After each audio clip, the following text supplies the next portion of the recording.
अस्सलाम वालेकुम दोस्तों, क्या आप एक खौफनाक मगर मज़े की कहानी सुनने के लिए तैयार हैं?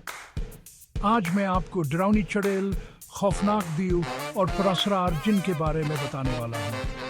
घबराने की बात नहीं, ये सब सिर्फ तफरीह के लिए है। एक ज़माने में एक दूर दराज गांव में एक चुड़ैल रहती थी। वो ऐसी चुड़ैल नहीं थी जैसे आपने पहले कभी सुना हो।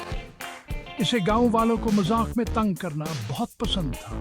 एक दिन इसने गांव के सरदार को डराने का फैसला किया। उसने अपना सबसे खौफनाक चेहरा बनाया और एक दरख्त के पीछे से छलांग लगा दी। लेकिन अंदाजा लगाएं क्या हुआ। गांव का सरदार सिर्फ हिंसा और बोला, अच्छी कोशिश चुड़ैल। चले अब बात करते हैं दीव की। अब दीव तो बहुत ताकतवर और डरावने होते हैं। ये दीव एक तारीक और खौफनाक गार में रहता था। लेकिन एक राज की बात यह है कि वो अंधेरे से डरता था। हर रातों हांजीरा भगाने के लिए एक छोटा सा लालटीन जलाता था। एक रात उसने अपने गार के बारे एक आवाज सुनी। लालटीन हाथ में लिए वो आहिस्ता से बाहर निकला और उसे एक छोटा सा खरगोश झाड़ी में फंसा हुआ मिला। उसने नरमी से खरगोश की मदद की और इस तरह एक नया दोस्त बना लिया।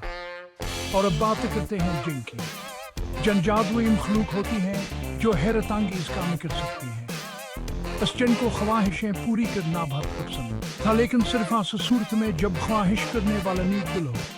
एक दिन एक गरीब किसान को जंग का पुराना धौल से उठावा चढ़ाने गया। उसने इसे रगड़ा और फिर जन जाहिर हो गया। किसान ने सुना या दौलत की ख्वाहिश नहीं की। इसके बजाय इसने अपने गांव के लिए काफी खाने की ख्वाहिश की। जनासनी ख्वाहिश से इतना मुतासर हुआ कि उसने फौरन से पूरा कर दिया। इस दिन के बाद गांव में कभी भूख नहीं है।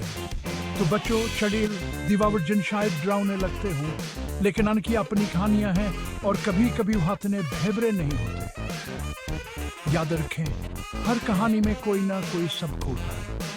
और आज का सब किया है कि मेहरबानी और बहादुरी सबसे खौफनाक सूरत हाल को भी बदल सकती है। सुनने के लिए शुक्रिया। अगर आपको ये कहानी पसंद आई हो तो लाइक करना और मजीद मजे की कहानियों के लिए सब्सक्राइब करना ना भूलें। अगली बार तक के लिए बहादुर बने और मुस्कुराते रहें।